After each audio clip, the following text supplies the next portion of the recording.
our third. This is a triphase corpus hemorrhagicum on this red, become that dot and that white corpus albumin. Okay? So this is a triphasic cow. We're just taking all these cycle manipulations are just taking advantage of normal physiology. LH surge, ovulation. She has that LH surge right towards the end of the estrous cycle. We're going to have an estrous cycle of about a day, a little bit more, and then we're going to ovulate in this cow. So you guys know all this stuff, luteal phase, follicular phase, all that stuff, okay? Here's what we need to take away from this. There are ways of manipulating the luteal phase. We have ways to control follicular wave emergence. And then we can have ways of manipulating the actual LH surge and ovulation. Okay. In a nutshell, that's what I've been trying to tell you. Estrous synchronization versus ovulation synchronization. Which part of those cycles or that cycle are we trying to manipulate? If you want to do timed AI, where we're going to say that I'm going to breed my cows Thursday morning at 6 a.m. I had to have started last Monday to know that. I would have to have started last Monday morning with my timed AI program to know that I can breed them this Thursday. All right, so it takes a lot of effort, but it's a lot easier for me to do that than, again, to stand around. If Mr. Bull is so inefficient at being able to do proper estrous synchronization that he needs help from the rest of the girls in the herd, how good do you think you are at it? Just say not, okay, because it varies. Some of us are all better than others. But if you think about it, if I need someone to do estrus or heat detection every day, twice a day for me, think about in the grand scheme of your investment in an employee like Social Security and Medicare and Medicaid.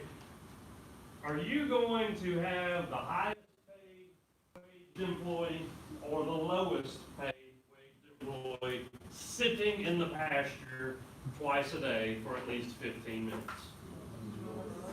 Now, from a mathematical and financial standpoint, we need somebody that's on minimum wage, a new guy, to go out there and please just sit and watch.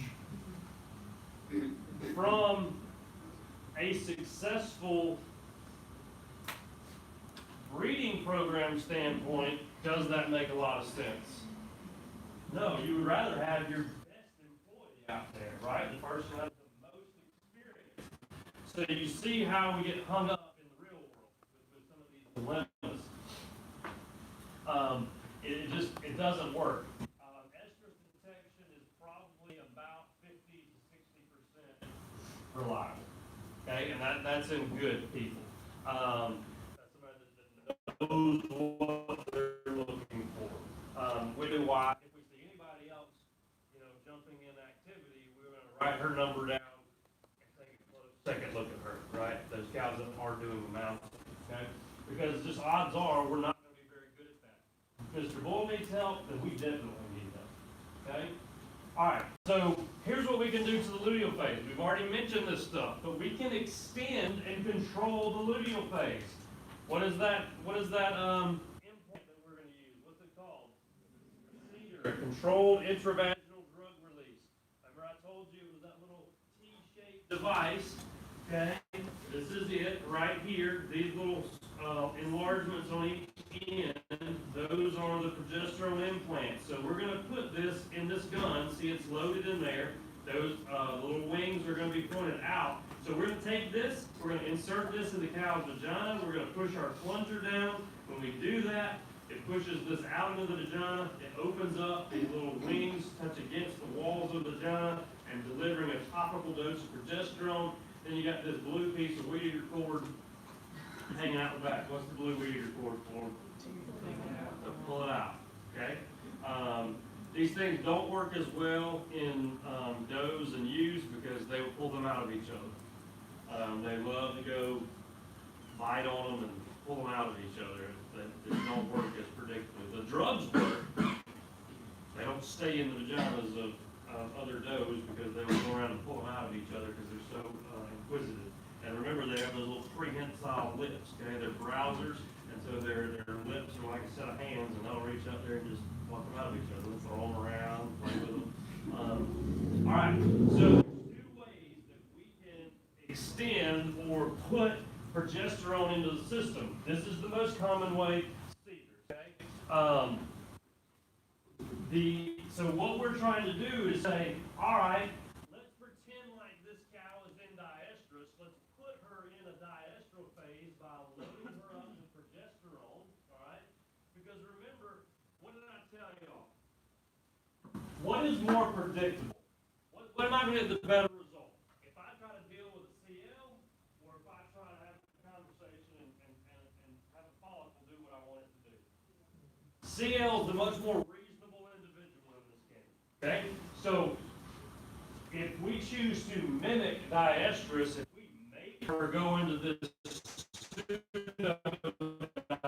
putting that in, what do you think happens when we pull it out? She comes out of diestrus, we remove that negative inhibition, and the whole thing gets fired back up, right? Anytime you have a falling progesterone, what should you be looking for? Rise in estrus, okay? We have a growing dominant follicle. That was being inhibited by that overriding progesterone. Remove it, that thing will take off. All right, you follow me on that? All right.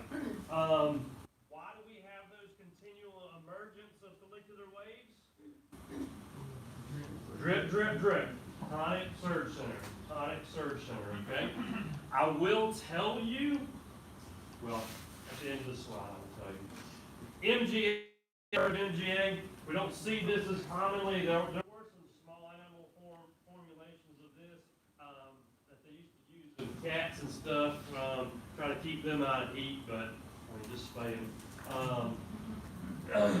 Anyway, this is an oral feed derivative. It works really, really well as long as what? They get the right dose, just like every other medication, right? So you're going to take this bag, you're going to dump it in the feed, mix it up, and you go out there and pour out the feed. What do you think actually happens when we pour out all that feed? So we're going to waste some of it. Some animals get more, some get less, right?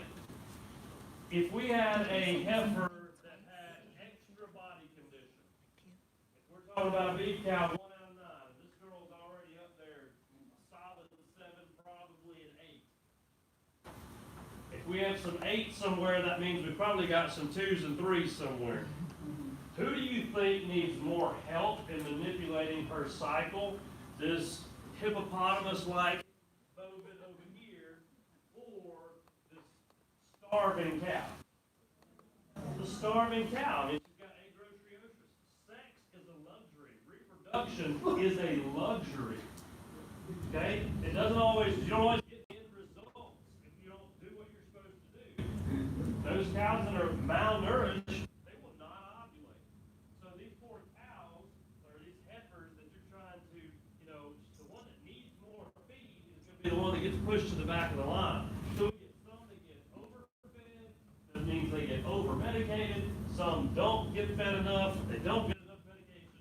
And so, surprise, surprise, it's not as predictable as it would be in theory, right? Now, if they were all dairy cows, and they all had electronic, gates and doors, they wore a collar, and they only got their own little serving, like we feed dairy cows different. What other, anybody know anything else about these drugs? Dr. Armstrong has up there poor fertility. Anybody want to know why? I mean, I gave you one little indication there because we're not getting the right amount to everybody. Why else might we have poor fertility? I'll tell you this stuff is so strong that it actually might actually slow down the tonicity, the tonic center. It is so potent. Okay, this, especially if they're getting too much of it, right? That's beyond the physiologic dose. And so ultimately, when you put these these girls in the system, they're supposed to eat this stuff for 14 days, okay? And then you would wait a certain number of other days, and then utilize them, and then breed when they come in to eat. Initially, it was designed to feed them for 14 days, give them a dose of the end of it, and they should come in to eat in 3 to 5 days, right? We put them on a 14-day, we just mimicked a long diestrus, remove the progesterone source, give her prostaglandin, so GA, no more progesterone going in. If she does have any luteal tissue, lyse it with a dose of prostaglandin, so you get a major downslide or fall in progesterone, which means what? You should have a corresponding rise in estrogen. Those cows, those heifers should be in heat 3 to 5 days. Well, good on paper, sounded great over a cup of coffee, didn't play out in the real world.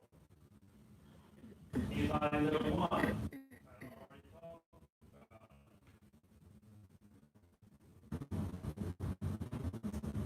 What'd you say? So it didn't. That's a very good thought that it may have some, spectrum of activity that was what he thought. We're in diestrus, we should be having concurrent follicular waves. Just remove progesterone source, the next one takes off. Remove negative inhibition.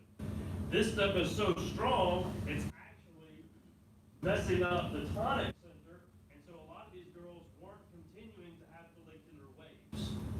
They actually would get suspended right where they started the MGA, and what they were ovulating is a 2-week-old follicle.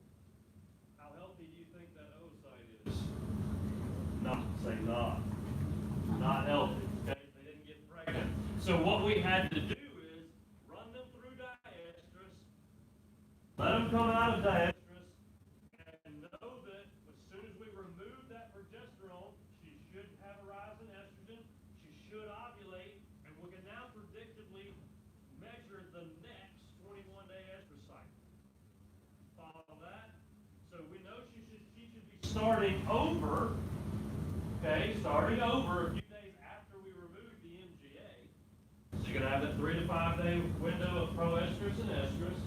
And we know the clock is going to start over. So they will be all out there in heat. They'll all be riding each other, but we're not going to breed them because they're very likely to be ovulating that follicular wave that they started at the beginning of your program.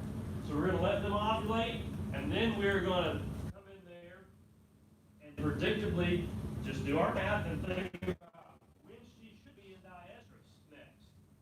And rather than letting her play all the way out through the cycle, we are going to essentially shorten the next cycle. That's a lot of math, right? And there's a lot of thought. And how good do you think the old man on the farm, that's making minimum wage, and he might like to take bump every time he gets in the truck? How good do you think he is at helping you do this? There's lots of places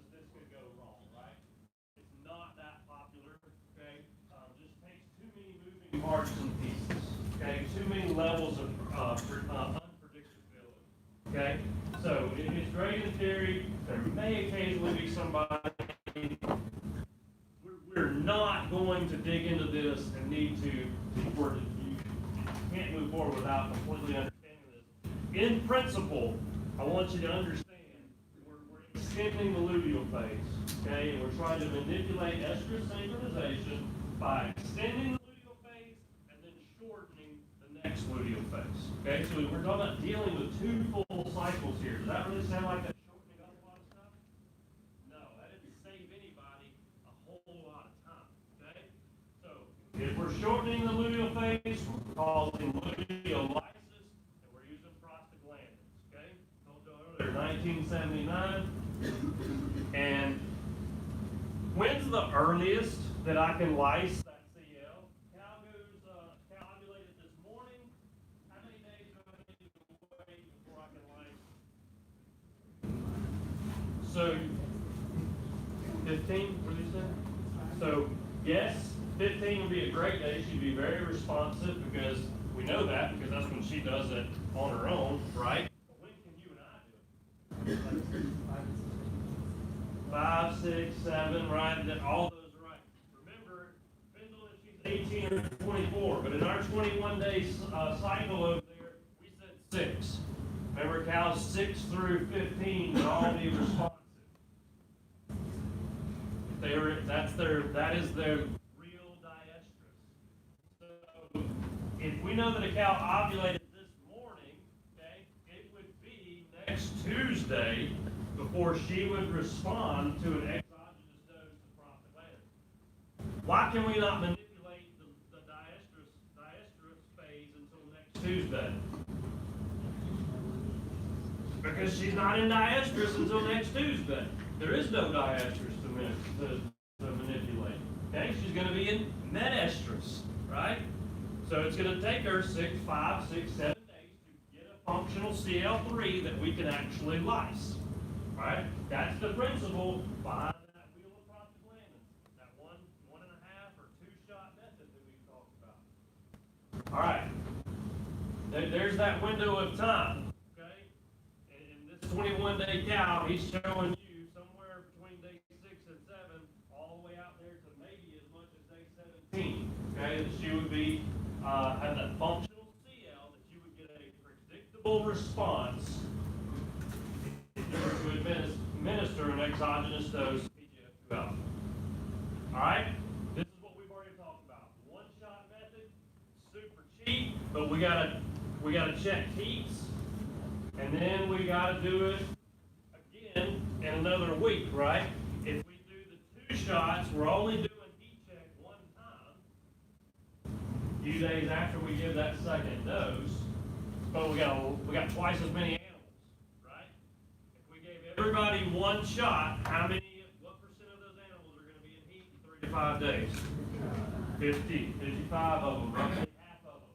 So we got to do estrus detection twice, but we saved money because we only gave 1 dose of prostaglandin to half of them, and they only went through the chute 1 less time. So that's less man hours, less chance of getting somebody hurt.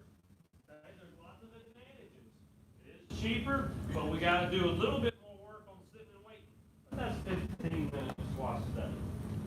Actually, probably cheaper and easier to sit there and watch heat than it is to run everybody back to the chute. A whole lot less dangerous for me and them. Okay? So, you understand those benefits of 1-shot method versus the benefits of the 2-shot method. 2-shot method is what's on the bottle. That's what it was labeled for. It will be much more predictable to get the whole herd into an estrus synchronization. Understanding, though, that if we have full intentions of giving everybody 2 shots, what's going to happen in 3 to 5 days after you give the first shot?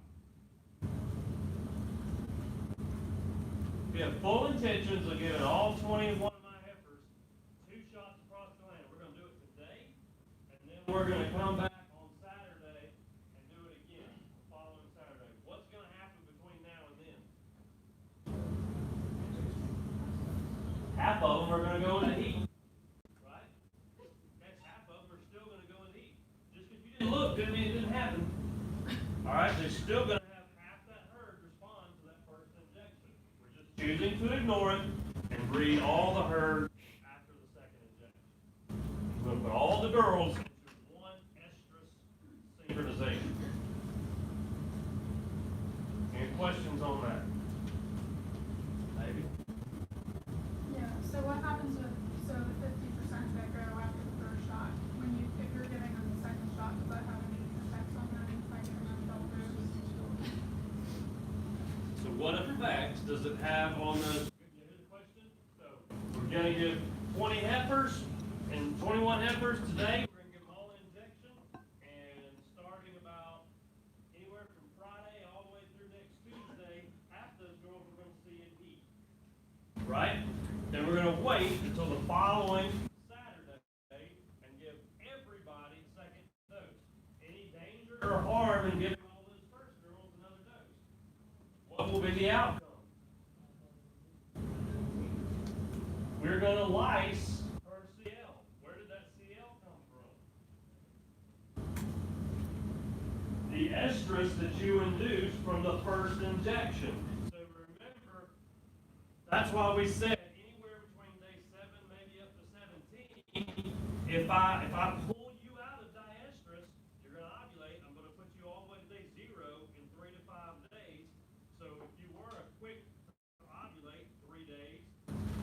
gonna come back in 10, that's 7 more, you'll be on day 7 of your successive follicular or estrus cycle. You'd now be responsive again, because you're in the luteal phase again. Make sense?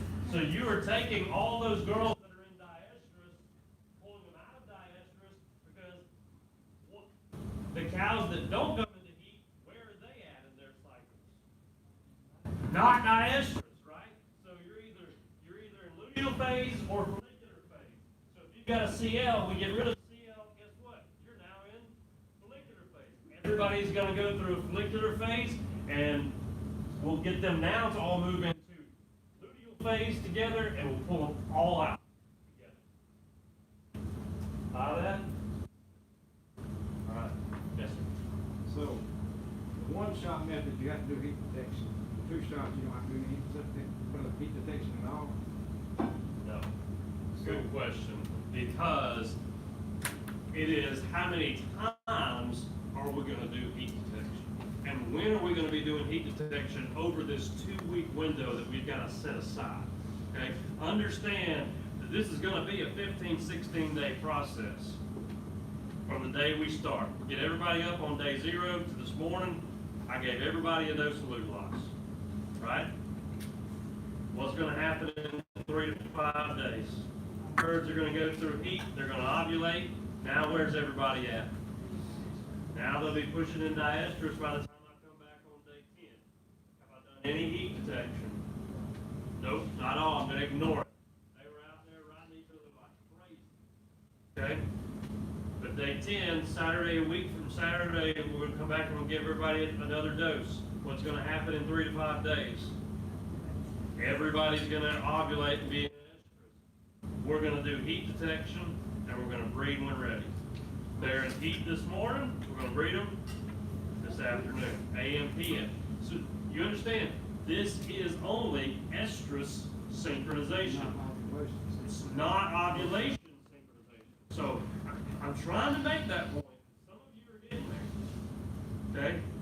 Some faster than others, but we're getting there. Yes, ma'am. So is this synchronization in you using a bull or is it just for AI? Very good question. Does Mr. Bull care that you put her in estrus? Is he going to say, oh, that was an iatrogenic non-physiologic induction of estrus? No. No, he said, thank you very much, I'll have another. I shook hands with a man. So let me tell you, I live in the bovine world. We can still shake hands with people. Okay, and make a deal. Look him in the eye, shook right hands 3 times, and he believes that I'm going to come back in 2 or 3 weeks and give him the amount of money that he requested for that heifer. And I believe that he's not going to sell her between now and then, and that when I go to pick her up, she's going to be pregnant like he said she was, and I'm going to put her on my trailer and we're all going to be happy. This heifer that he's selling me was in a sale last November. Y'all, who's in here been to the cattle sale? Car auction, very similar situation. Who is working in the back trying to shine and clean those cars up and keep everything in order? Not the old number 1 employee. Thing up. These are not going to be the cleanest individuals that are working behind the scenes in the cow sale. A gentleman was selling a lot of heifers. He had 9 heifers that he wanted to sell as one group. Meaning when they all go through there, you can have all of them or you can have none of them. You're bidding on all 9 of them. One of the gentlemen in the back thought 9 didn't look like a good enough group, so he grabbed this one heifer over here and put her in so it'd be an even 10 because he thought that would be better. Well, that number 10 belonged to someone else, and she was listed to be sold as a single, so she didn't sell because they didn't get a minimum meet the minimum reserve. You guys know how eBay works. eBay is an auction. Y'all know that. People still do that in person. She didn't sell, so I called him and asked if he had any heifers. He told me no, and then he said, "Wait, actually I do. I have one." Okay. He bought a bull that day. Bought the number 1 bull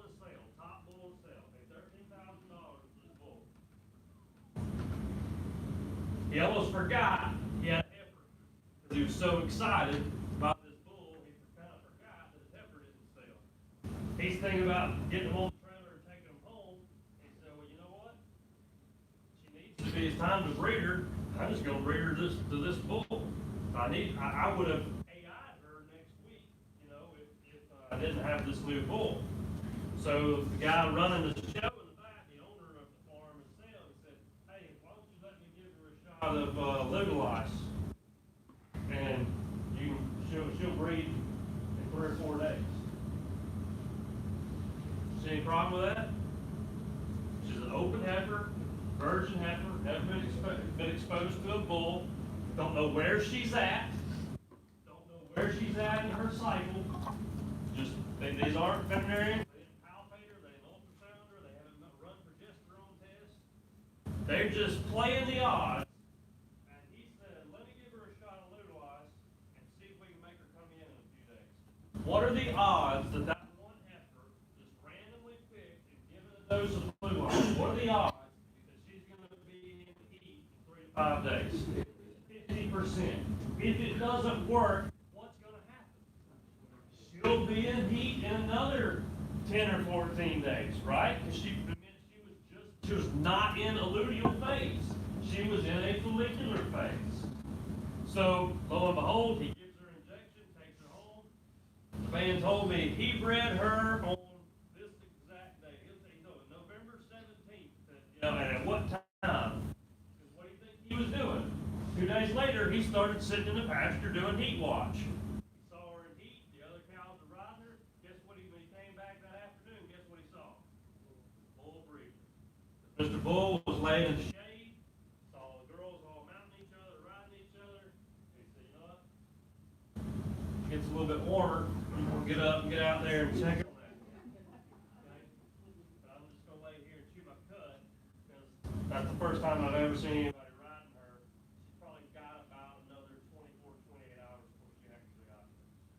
As long as I get to her by the time the sun goes down, we should be. Okay?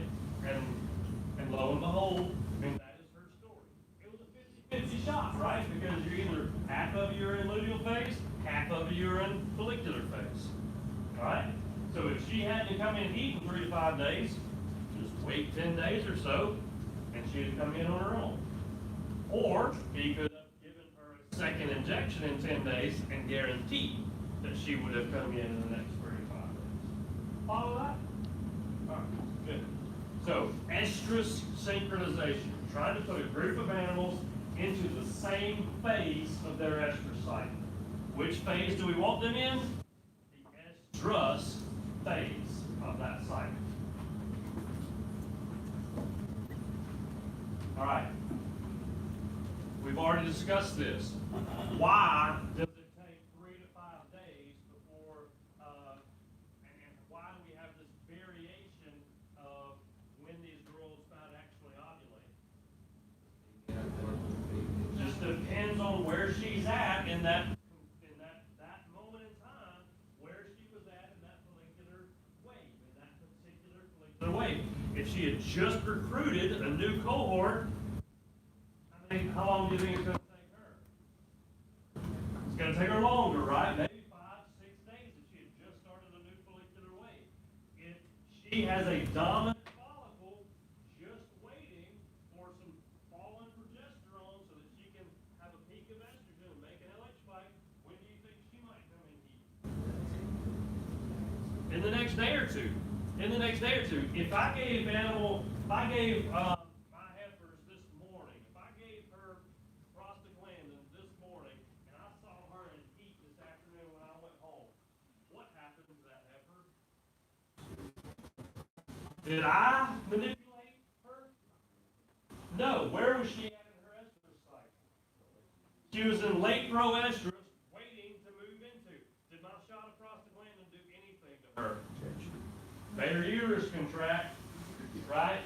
Made her uterus contract, but it probably did not manipulate it. No, I know it didn't. Don't say probably. It did not manipulate her estrus cycle.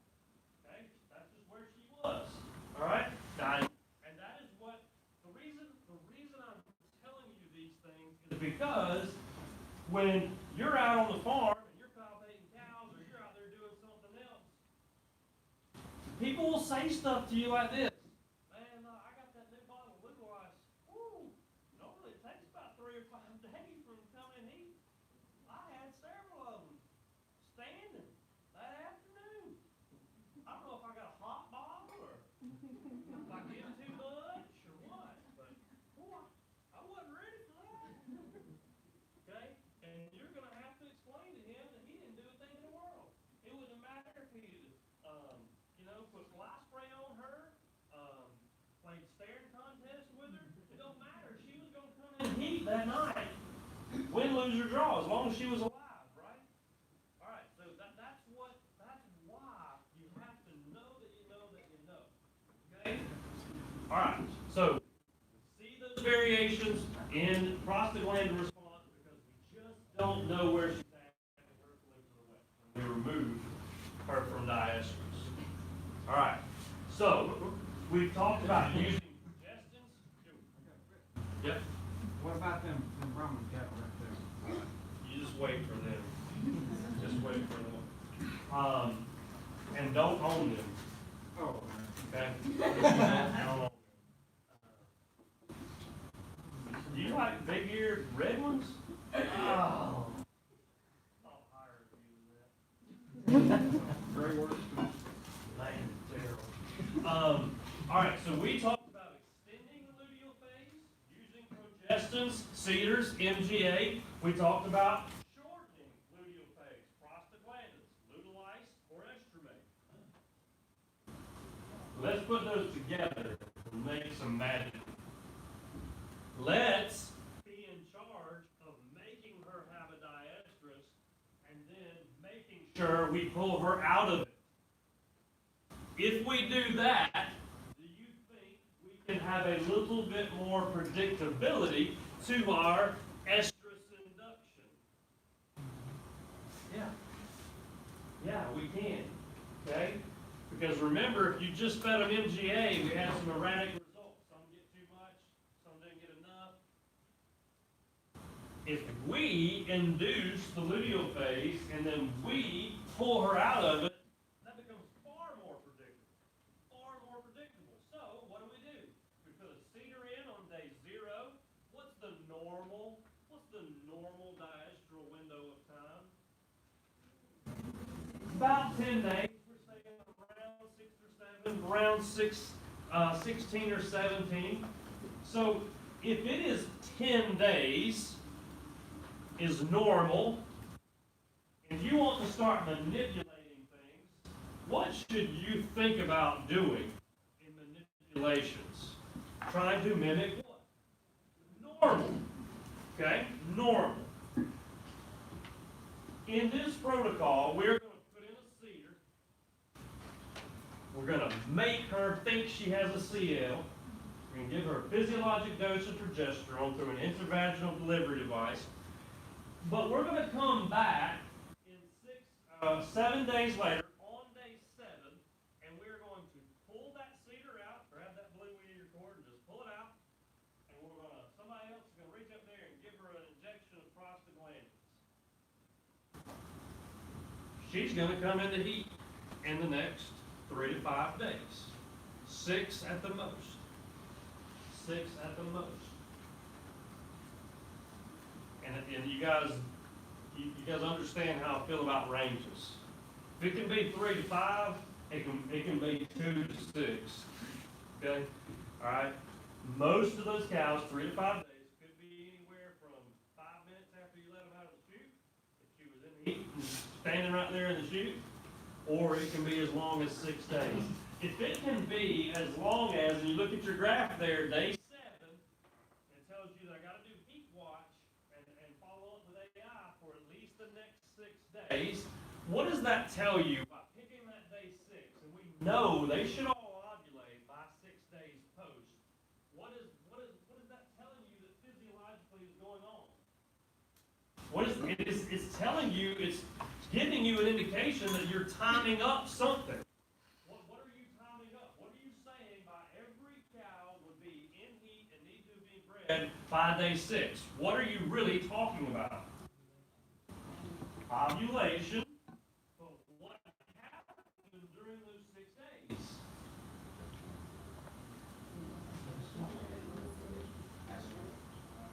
So eventually, she came into estrus, and eventually she ovulated. But what about that one heifer? She took all the way to the very last heat watch before she ever went into estrus. And we read her that afternoon, and now we're done. That took 6 full days. What was going on with her?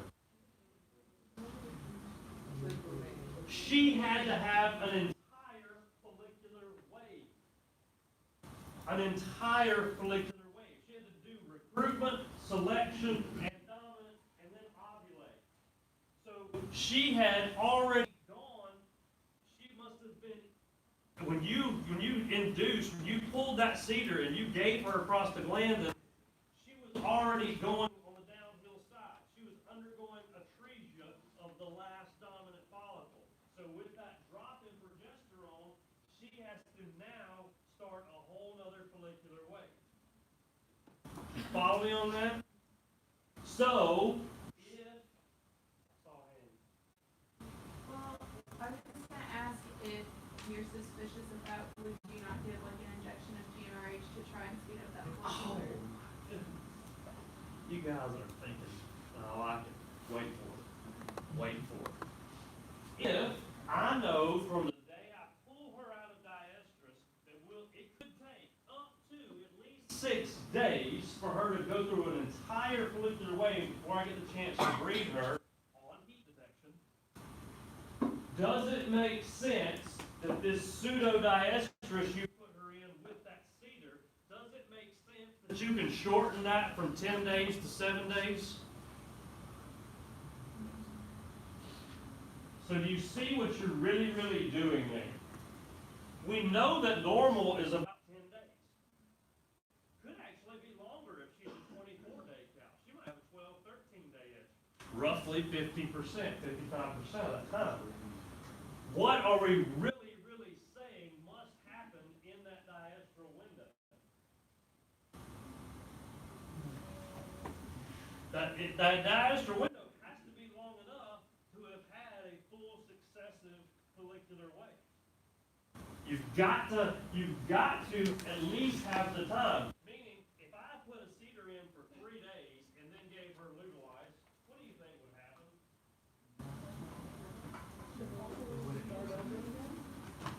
I hear about 6 different answers, and they're all right. We wouldn't be able to predict it, because were we in control of anything? No, we didn't have a sustained dose of anything that gave us real control. We did not control the luteal cycle. We showed her some prostaglandin, but we did not mimic a physiologic diastral window. So we have learned through science and reasoning that even though average would take her 10 days, I know it only takes me about 6 days to have a full follicular wave. I actually can get by on a 7-day diastral. Follow me on that? Okay? So, we are still having to do heat watch and breed those cows as they come into heat. Question? All right, any other questions on that? Yes, sir. So on this method, you simply just put the cedar, don't give them anything when you put the cedar in. Just put the cedar in. So we're taking a cow out of the pasture, blindly putting the cedar in. And we're just going to make her think she's in diestrus. Follow that? All right, do you see any flaws? Do you have concerns about how predictable do you think this is? Meaning, what do you think your fertility rates, if we were going to use MGA or just prostaglandins, do you think our fertility rates are extremely high? They're really not. They're probably not any better than what?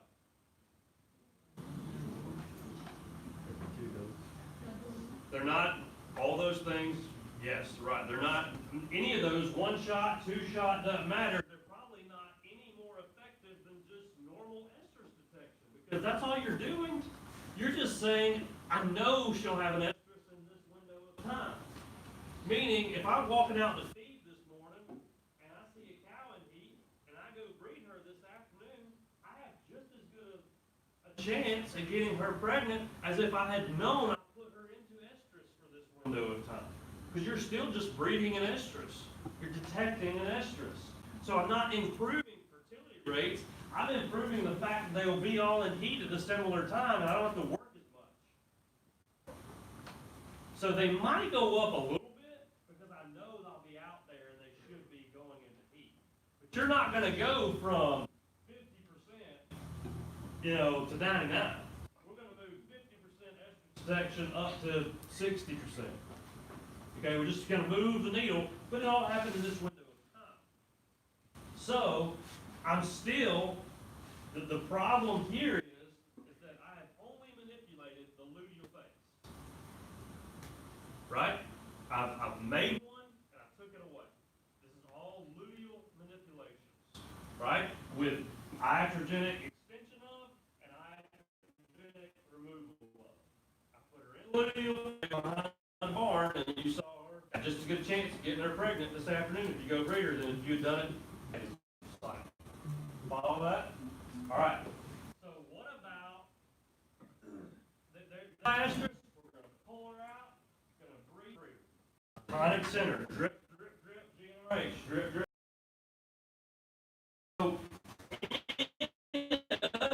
if we could manipulate the luteal phase at the same time, have a mechanism by which I could control the follicular waves, do you think I could start getting somewhere? Do you think that better? Not just that this master's, and I'm going to start a new follicular wave, and I'm going to breed it. And she is going to ovulate in 16 or 20, or this 28 to 32 hour window, and I'm going to breed her at this 4-hour window of time. I'll breed every Tuesday after lunch. I'll breed everybody. And I don't have to do any heat protection, none of that stuff. Why? Because you now had control system. Remember, there's a yin for every yang. There's FS dripping and dropping, there's LH dripping and dropping, all coming from the tonic center, and we got waves coming and going, phases, coming and going, coming and going. All we've talked about is the ability to control one of those, but you have to understand how I can control one of those so I can silently override all of that and make it all come to a head. Following that logic, you starting to see where we're going with this? So, how can I control the follicular wave? How could you cause a new follicular wave to start? GnRH, and if we're giving GnRH to start a new, what are we really doing? We're asking the anterior pituitary to please put some FSH in the system. Or I could go give her a dose of FSH. Where could I get a dose of FSH for a cow?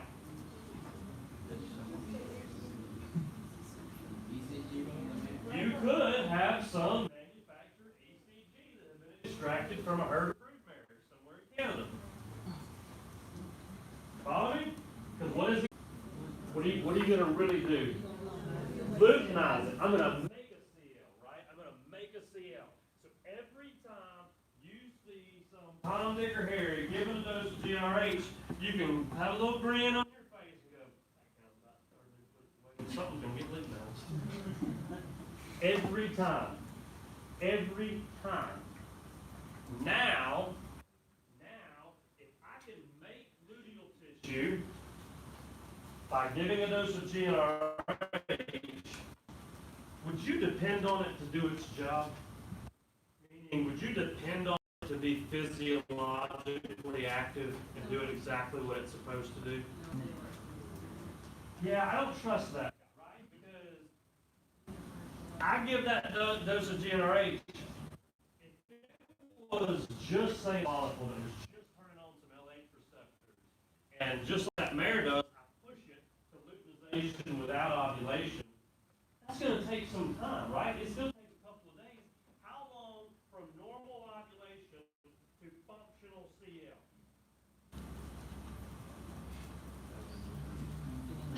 Don't guess. Think about what I just asked you. 6 or 7 days. What did I really just ask you? How long is med estrus? You follow me on that? when is that CL functional physiologically? Active and receptive, meaning it makes something and it'll receive something. When does that start happening?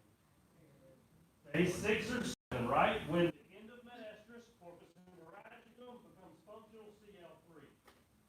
So don't forget everything you know about physiology and you're just reading the label on a bottle. You have to know what you're doing. So if I can make a new follicular wave by giving a dose of GnRH, what did you already tell me? What is the maximum amount of time that I have to wait on to be for a cow to go in heat and have to breed her? What would be that maximum amount of time for a follicular wave? 6 days, right? 6 days. So let's give a cow a dose of GnRH. Let's start a new follicular wave. If there are some follicles there that could be luteinized, when are they actually going to be active and receptive? 6 or 7 days from now. Okay? So if I give a dose of GnRH, start a new follicular wave, lutinize everything. When can I do any more manipulations? And what manipulations could you do? You could lyse any luteal tissue. But remember, I'd have to wait how long? 6 or 7 days, because it's just like metastrus. So I know if I give GnRH on day 0, I can't really do anything because I just started a new follicular wave. Can't really reason with that follicle as well. And I got to wait a whole week before I can manipulate the reasonable CL. Now,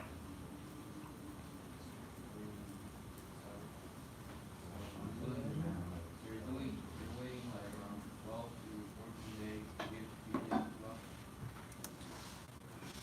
you're thinking no, but you're thinking, and I really appreciate that. Let's wait for it. Here's what we're going to do. You are where in your estrus cycle? Starting over. Day 0. I am forced to start. That being said, if I give a cow a dose of GnRH this morning to start her over, would it surprise you that she was in standing heat later on today? No, how could that happen? She was already in proestrus, right? She either did that on her own, or my LH spike sped her up by 24 to 36 hours, somewhere along those lines, okay? So when I give this dose of GnRH, I'm not looking for any responses. It's just like two-shot method. If I'm committing to two-shot prostaglandin, I'm not looking for anything that happens between now and the date on my calendar that I'm going to make the next manipulation. Anything that happens in between there, see no evil, hear no evil, speak no evil. Didn't see it, didn't happen. Turn your eye to it, because that's not what we're looking for. But understand, if you go randomly give any cow a dose of GnRH, she may ovulate tonight. That's not what we were looking for. We wanted her to be in what phase of her estrus cycle? We want her.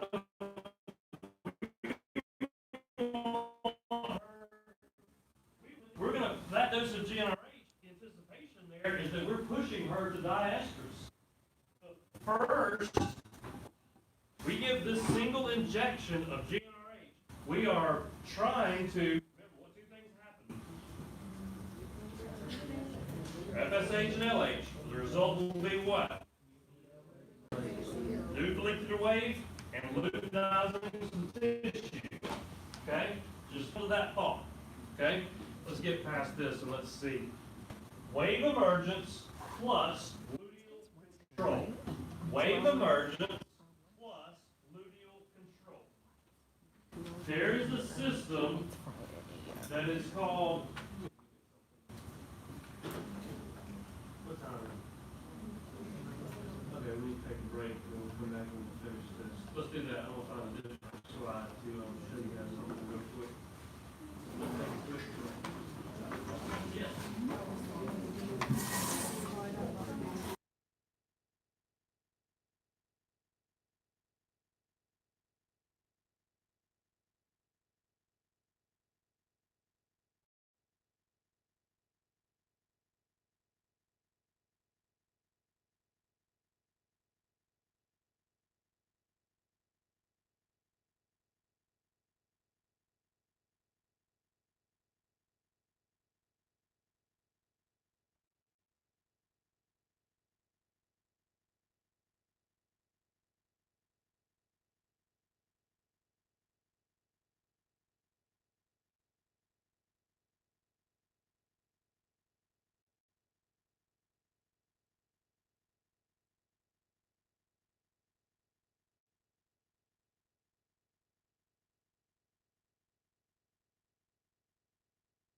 have the follicular phase.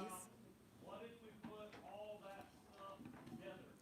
Okay, so now on day 0, the only thing we talked about doing on day 0 in the past was showing those girls some dose of progesterone. That's all we talked about on day 0.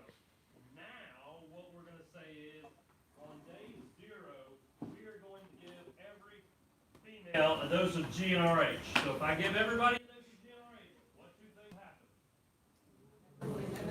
It's going to create a new follicular wave. Something's going to get luteinized, right?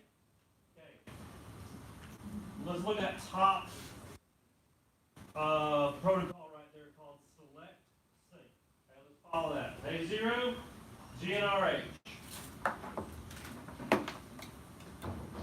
Notice that it says on day 6, as early as day 6, I have to start watching for heat detection. Why is that? Because if I induce the new follicular wave, we know it can take up to 6 days. So if I gave a dose of GnRH, okay, I'm starting a new follicular wave, she could ovulate in 6 or 7 days. Is that the point? Are we talking, yes, still? Are we talking ovulation synchronization, or is this just estrous synchronization? Yeah, it's another way to let that follicular wave ovulate. Follow me? All right. Look at the second protocol. And so why do they call that first protocol select sync? What are you synchronizing? Estrus, and then we just simply select the ones that are actively in heat, and we breed them as they come into heat. But now, remember, now we know we are going to get a follicular wave to ovulate. Okay? Now we know. Remember, if we were just putting in a cedar or just giving MGA, we didn't get very good results on their own on the other side of that, because we actually may have inhibited follicular genesis or follicular wave. Now, because we're giving a dose of GnRH, we're getting a bunch of FSH on board, we know that we're getting a wave. So I started a wave, but I haven't done anything on the other side to pinpoint ovulation. I've just made sure that there's no more luteal tissue and no more progesterone, and that it can ovulate on its own. So I'm removing the inhibition, okay, but I'm not promoting ovulation. I'm just finding another way to more predictably predict her window of estrus. All right? So if I say select sync cedar, or cedar select sync, any way you want to say it. Day 0, I give a dose of GnRH, and I put a cedar in. So if I give a dose of GnRH, what just happened? FSH-LH, new follicular wave, something could have gotten luteinized.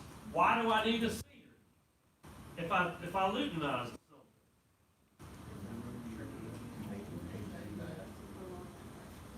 So depending on where she was in that first follicular wave, don't know exactly how quickly I can make functional luteal tissue. There may be a wait time. So how about I just go ahead and put you in diestrus.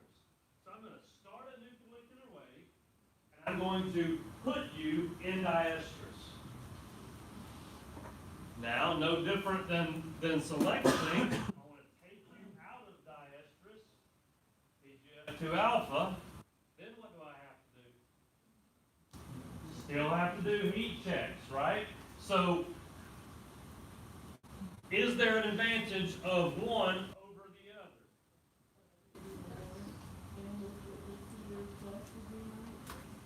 So, more is usually better, right? We've added a layer to our mechanism there. Do you think one gets a little bit higher fertility rates than others? Yeah, or they wouldn't do it, right? If they were equal, why would you put in a cedar?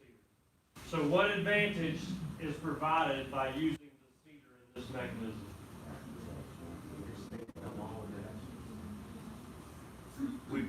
We know she's got functional luteal tissue because we put it in her vagina.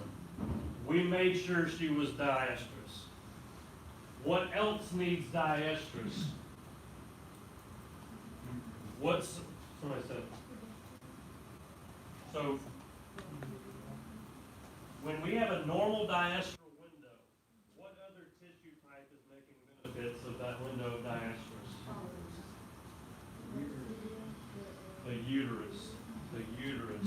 Remember that we keep talking about manipulating these ovaries, but the ovaries are just, they kind of do a little bit of work on the front side, and the uterus is, is carrying the workload for the rest of gestation.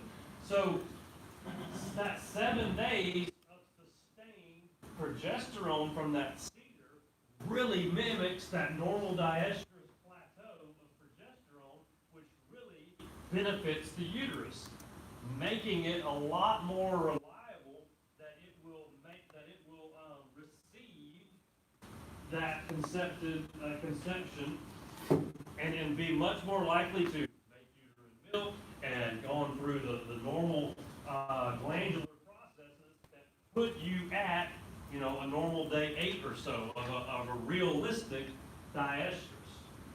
All right, so it's beneficial, yes, to manipulate the cycle, but those other tissues probably gain some benefit of that guaranteed diestral window of using that cedar.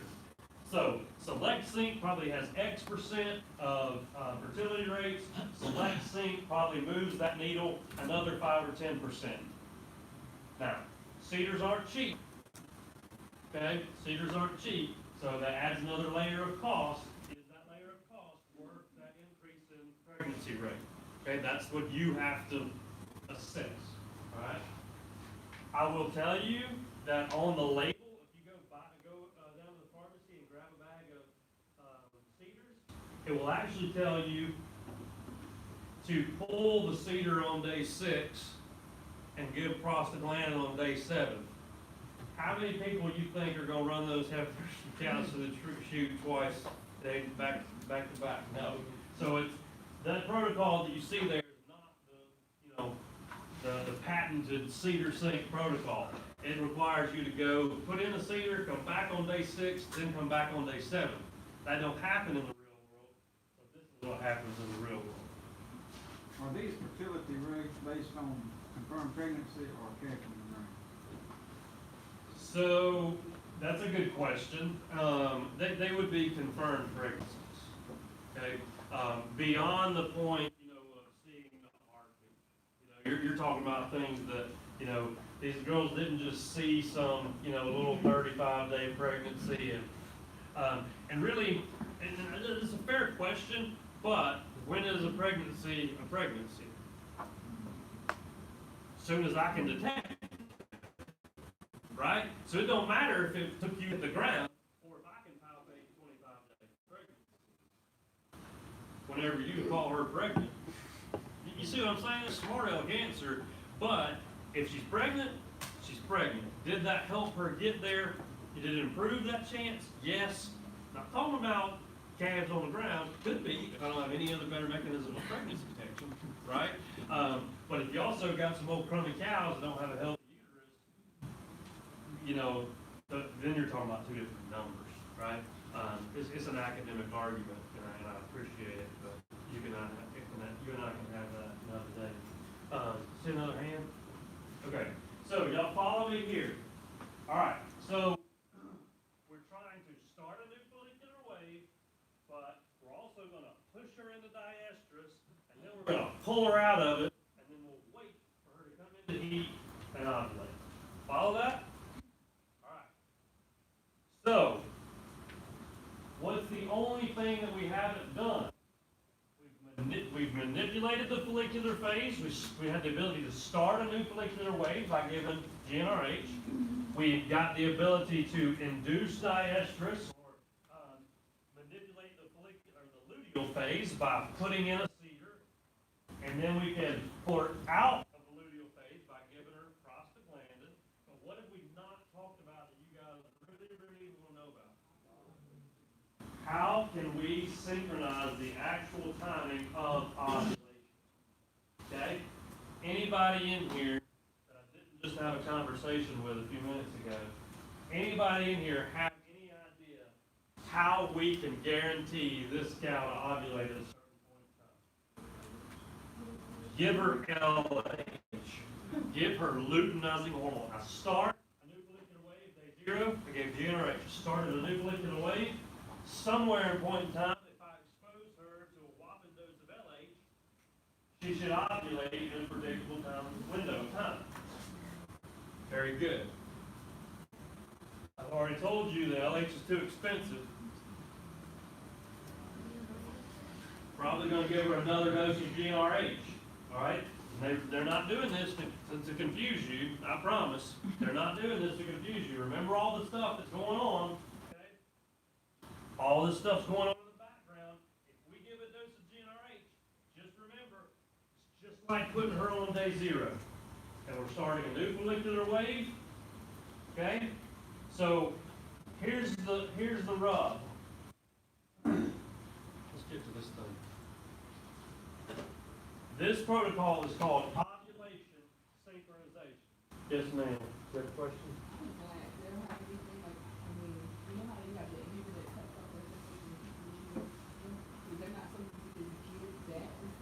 There probably is. There probably is, but it's like it's the same concept that you and I talked about earlier. If I have a mare that might be losing pregnancy, would I be better off giving her ECG or just giving her progesterone?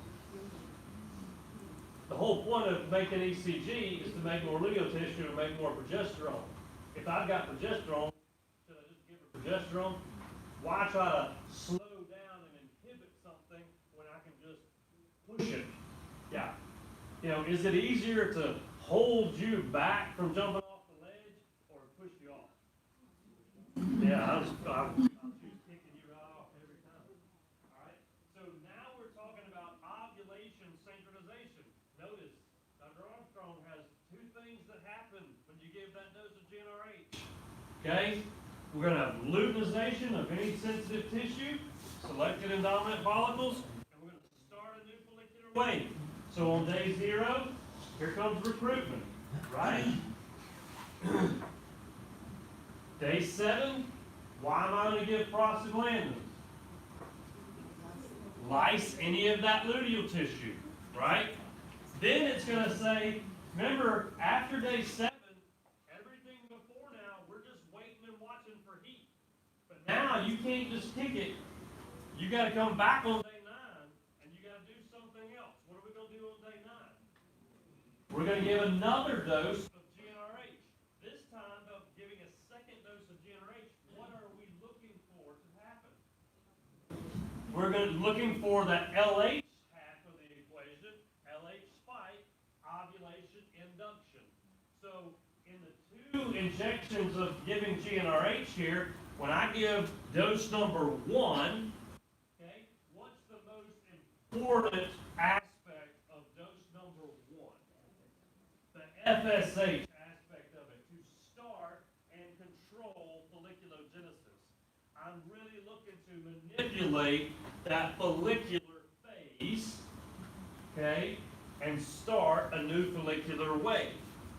When I give the second dose of GnRH, what am I really banking on? The LH aspect of it to induce that dominant follicle that is the result of the follicular wave that you started with the first dose of GnRH. Y'all follow that?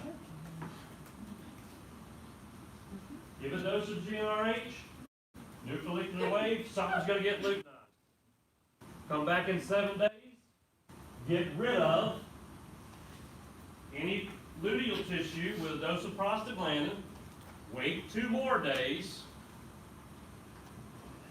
give another dose of GnRH. So then what do I do? You can read, just read. Why am I going to wait 16 to 20 hours? Or the better question is, when I give that dose of GnRH and she gets an LH spike,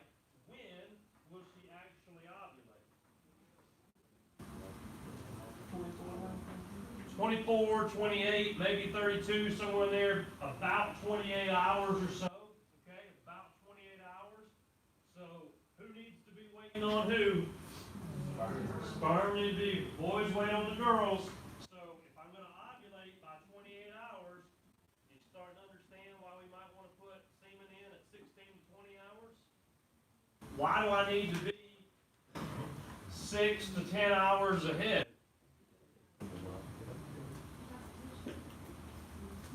Transportation, capacitation. How long do we say that takes? 4 to 6 hours. 4 to 6 hours.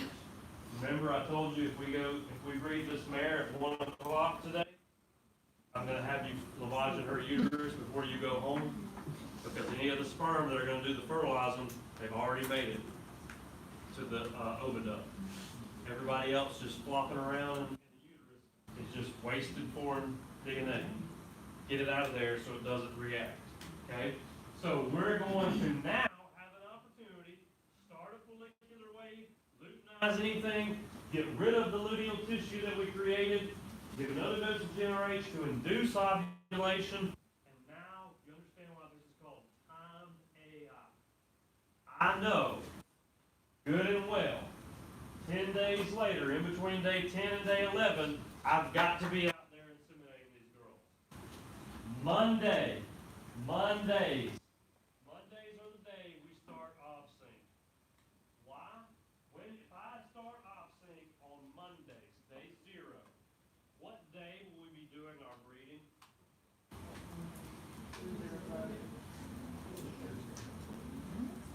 If I started Monday afternoon, every Monday afternoon, we're going to enroll available cows into OVSync. When will I be breeding those cows? It will actually be the next Thursday morning. Thursday morning. You can go back and do the math yourself. Trust me on that one. It's going to be next Thursday morning. Why does that matter? Why is Monday a good day to start and Thursday a good day to finish? The weekend breed. You're kind of beating around right there. Who's working the weekend shifts? Old dude who likes to take a little bump every now and then, right? Not the guy that's our best AI technician. He's not. We don't want him to have to come up there. If he has to leave his daughter's softball game on Saturday morning to come breed cows, do you think he's going to give you his best effort? Nope. But if he knows that Friday is an easy day, wrap up the week, and I can be really, really done, do you think he's going to take his Thursday serious if he's getting paid based off of fertility rates? Do you think he's going to take Thursday afternoon serious? You better believe it. If it's helter-skelter and doing estrus dissection, it's hard for him to stay locked in and stay focused. Question. Aren't seeing a difference Monday, Wednesday, and Friday? So, if we're breeding your precious little mare, and we have to ask the stallion, because they may be even days this month and odd days next month, meaning the 2nd, 4th, and 6th, regardless of what day of the week it is. Okay? So, but what's the major difference in the scenario you're talking about? I'm talking about breeding these cows. Human is weight on the ovulation compared to horses that it's opposite. So what's the major difference about that dose of semen that we have to order from that stallion barn versus this dose of semen that I want to use from this bull over here? It is frozen. I've already ordered all the semen I'm going to use for December of 2020. Got delivered 2 weeks ago. Because I found my bull, I want to make sure he don't die. Or nobody else thinks he's awesome next year. And they jack it up from $17 a straw to $37 a straw. So I got him on to get him good. I've already got my breeding plan for 2 years from now. These heifers that I'm buying, I'm a set value. Their calf has a set value. I wouldn't have bred her that way. I'm thinking about how I'm going to breed her next year and how much valuable her second calf is going to be. Already got the bull pigs ready. It's in tank.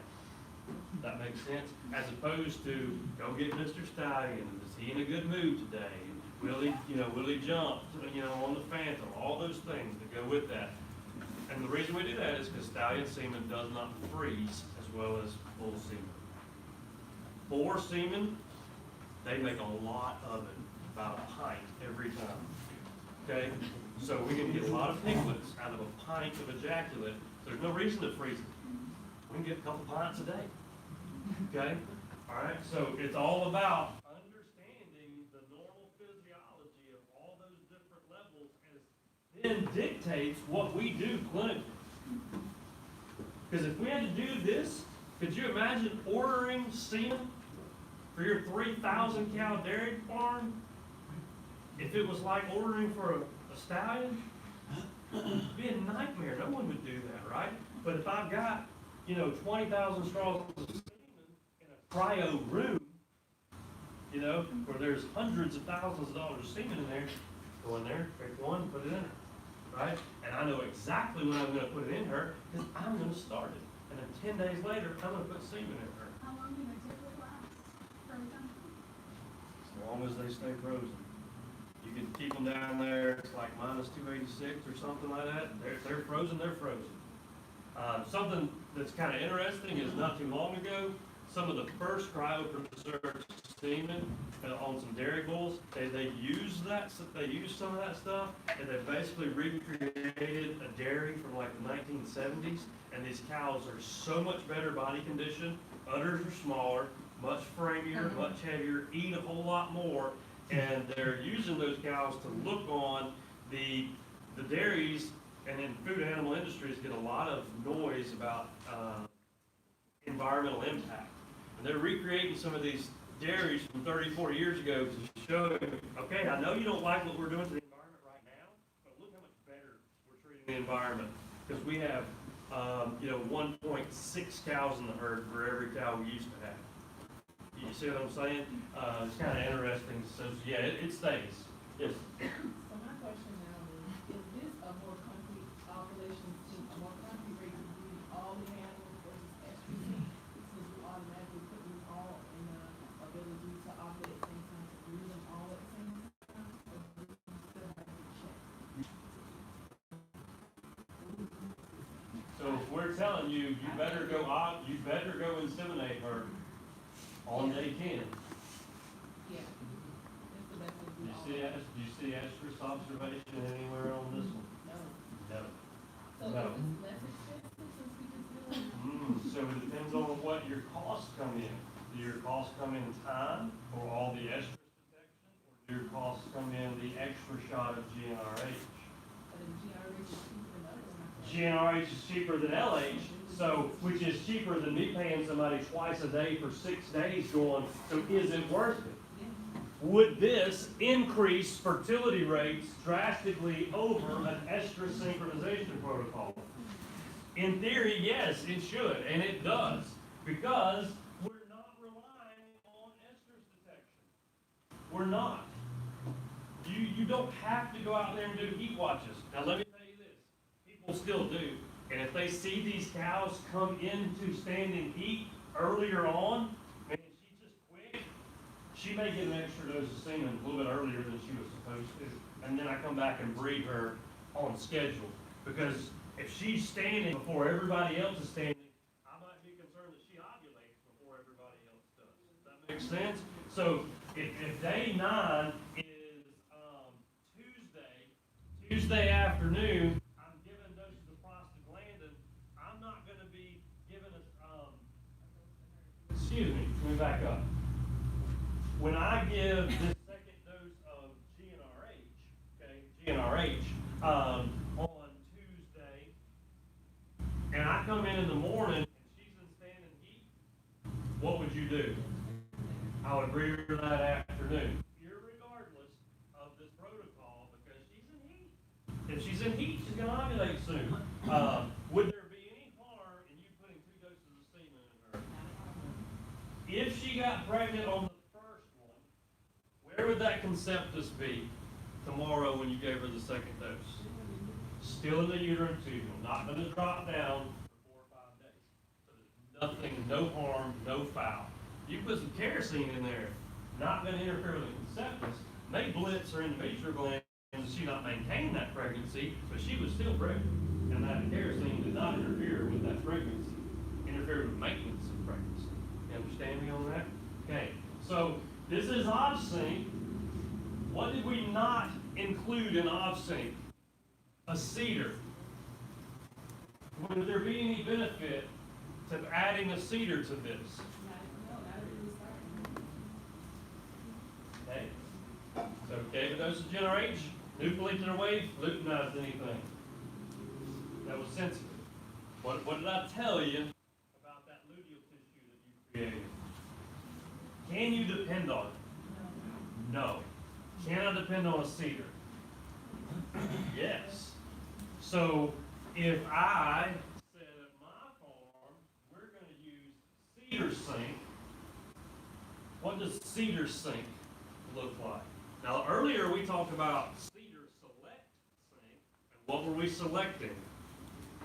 The cows that we saw in heat to breed one at a time. But if I just say cedar sink, what is cedar sink going to look like? It's going to look a lot like that, except on day 0, we're going to give a dose of GnRH and put a cedar in. So we're going to guarantee that we start a new follicular wave. FSH is #1 priority there. We put a cedar in. We don't care if we lutinize anything. And we don't care if it's functional, active, or reactive, because we gave her a CL in the form of a cedar. Then I'll pull that cedar and give a dose of prostaglandin out of CLs, out of diestrus, remove inhibition, progesterone falls, estrogen rises. As it's rising, I'm not even going to chill out and wait for the next 6 days that she might go into heat and might ovulate. I'm going to give her a second dose of GnRH, which I'm really looking for what function? LH. I'm going to induce that ovulation, and then I'm going to know exactly when to breed her just ahead of her ovulation.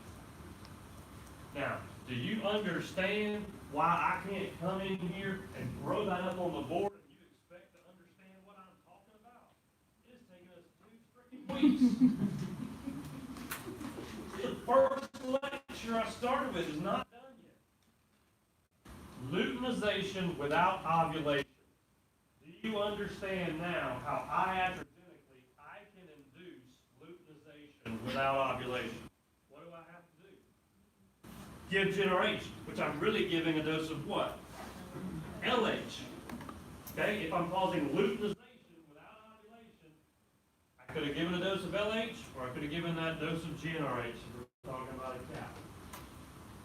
Y'all with me on that? Okay, that's a lot of moving parts. Do you understand now when you go somewhere to check cows and they have a question for you about their breeding protocol, you want to know why you're way better off to say, just show me the paper. Because they're going to do whatever the paper says. And then there'll be some pencil marks on it or a Sharpie where they've adjusted the instructional paper, and then you'll know why it's not working. Is that why you then wait those 2 days before you give that GnRH to like reduce the chance of getting luteinization without ovulation? So you were doing that to really hours to allow that selective follicle to undergo the final maturation, that final phase of diestrus, and get it absolutely prepared that we don't even focus on anything else but getting you some LH and getting you through this thing, okay? So you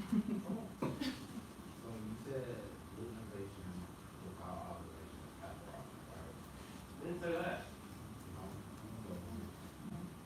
Somebody that said that would be a pathologic liar. That's not what I said. So this is what you're talking.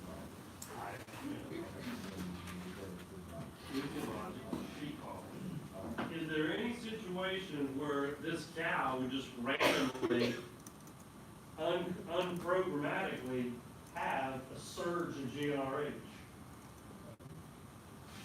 That would be it. We'd have to do it with an injection. There's no other way. That mare gets a completely separate dose of LH to herself by the production of the endometrial cups. So it's not her normal physiology, it is gestation that allows that. But it's a physiologically normal process through gestation, but it took being pregnant for her to give herself an extraneous source of LH and CG. I guess I'm not seeing where we don't get the ovulation. Like, what do we have to mess up to not get ovulation? If you want to make it protocol, pretty much. So what you will, if you do that, you're just backing up to where you're just doing estrus synchronization. So if you don't give this second dose of GnRH, if I don't give this guy, I can give this and stop and wait for estrus injection. That's what we just talked about. That's select sync. This is ovulation or ovsync because we are pushing this dominant follicle to ovulate at this point in time. It will ovulate in this many hours. Small range. Okay, y'all with me on that? Yes, sir. So if you had a cow that wasn't already cycling, would this work? I don't know. Nobody's seen her in heat. Is she in normal body condition? No. Could have a cyst. I like that. So we have to think about why is this cow not in heat? And let me give you two scenarios. Say you palpate her, uterus feels normal, ovaries are small and smooth. What are you going to attribute that cow you just described me to? What are you going to attribute her acyclicity or her anestrus to? Well, she could have, she could be, I don't know, she might not be that long postpartum. Okay, she could, but what's the easy answer? You told me she was in what? Yeah, nutritional deficiency. Okay, simply body condition. Does she still have follicles that are down there? I just don't have enough energy to do them. If I walk up to her and give her a dose of GnRH, you think them follicles will get active? I would think so, but I don't know. You better think so, because they will, and you better be prepared to deal with them. Yeah, she's gonna come in heat. You know, and so that is why GnRH is the ultimate reset button.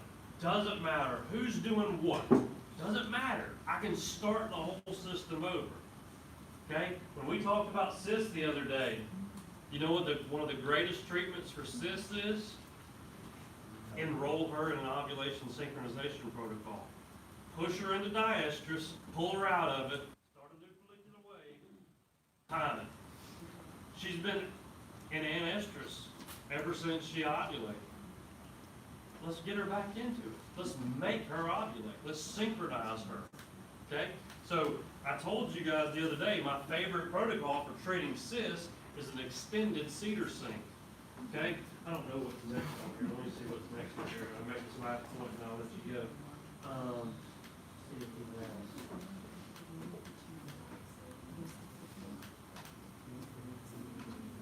Okay, so here's a popular, the rest of this stuff, you guys, I want you to read that, see why it makes sense. Chad will answer your question about what do you do with them brammers, okay? They're a little bit different, so you gotta handle them a little bit different. Heifers are different than cows, okay?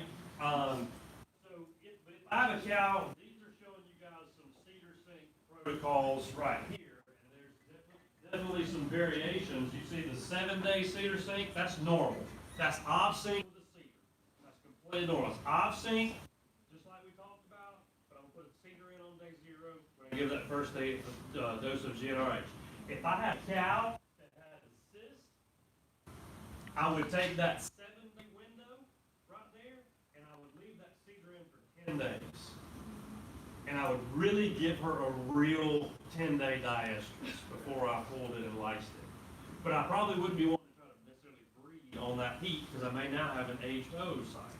But that is the best way to amp her uterus back up. So then I could short cycle her. See her come into heat. I know she probably ovulated. I don't want to breed that. But then I can come back and re-enroll her or give her a shot of prostaglandin in 7 to 10 days, you know, and short cycle the next one. Notice this bottom protocol here. 5-day co-sync. Well, we've been saying 7, right? We've been saying 7. Why would we take these heifers and try to enroll them on a 5-day cedar sync? Why can we speed it up on these heifers? What do you think the metabolic rate of a heifer is to a mature cow? Tired. We're talking about 18 to 24. Who do you think really is the 18-day ovulator? Heifers, which as she ages, she slows it down a little bit. Okay? Then I think beyond that 21 to 24, it's whether I'm biphasic, triphasic, or quadphasic that dictates that. But these heifers are going to ovulate every 18 days, so we can shorten up that little window of diestrus that we created. But notice what it tells us that we have to do. Do you see what it says for the PG? I got to give 2 doses. Why would I have to give this 5-day-old CL that we created 2 doses of progesterone or prostaglandin? 5-day CL that we created by giving a GnRH dose. We said normally we wait till day 7. Why on day 5 am I bold enough to come in there and give her a dose of prostaglandin, run her back through the chute today, and give her another dose of prostaglandin? It sounds like we're trying to make sure that prostaglandin does its job, and that is correct. Why do we need 2 doses on day 5 and only 1 dose on day 7? Because if I'm on day 5, what phase am I probably in? Really late metastrus. I probably don't have that physiologically mature CL3 that is active and reactive. So, nonetheless, somebody asked what happens, where does oxytocin come into this a couple of days ago? When we have prostaglandin release, okay, from the endometrium, it actually does cause the uterus to contract a little bit. There actually gets a little dose of systemic oxytocin, causes the uterus to contract more. So it's not like she just gives herself one big slug of PGF2 alpha.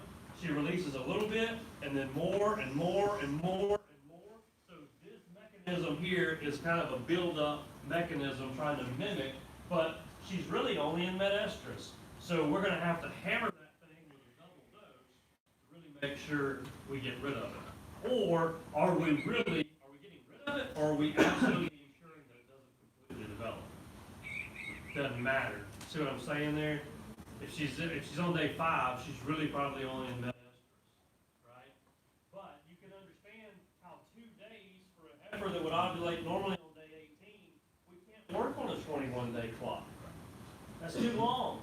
So we're trying to shorten this whole thing up, and I'm not gonna hammer you guys about 5-day, cedar sync protocols on heifers and double PG and G6Gs and all the other stuff out there. Somebody comes up with a new synchronization protocol like every other day.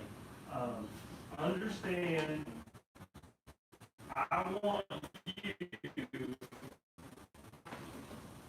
better this and why. Okay? If you don't understand this, you can't help anybody. This is the base. This is the base. And if I was to give you this and anything was added or taken away from it, can you help me predict what would happen? It's physiology. You don't have to ever touch the cow to help me answer this. You really don't. It's just physiology. Whether I did it to you or your sister or your female dog or your cow, it's physiology. Okay? Don't get hung up on the fact that I've never worked on cows. Okay? It doesn't matter. You understand physiology, and you can answer a question. Do read through that slide there, all those little nuances, the advantages and disadvantages, stuff like that. And we're done talking about synchronization, okay? Dr. Bridges will finish up BSE and the mayor. Monday, we'll, I'll be back on Monday. I'll try to secure the old test date scenario.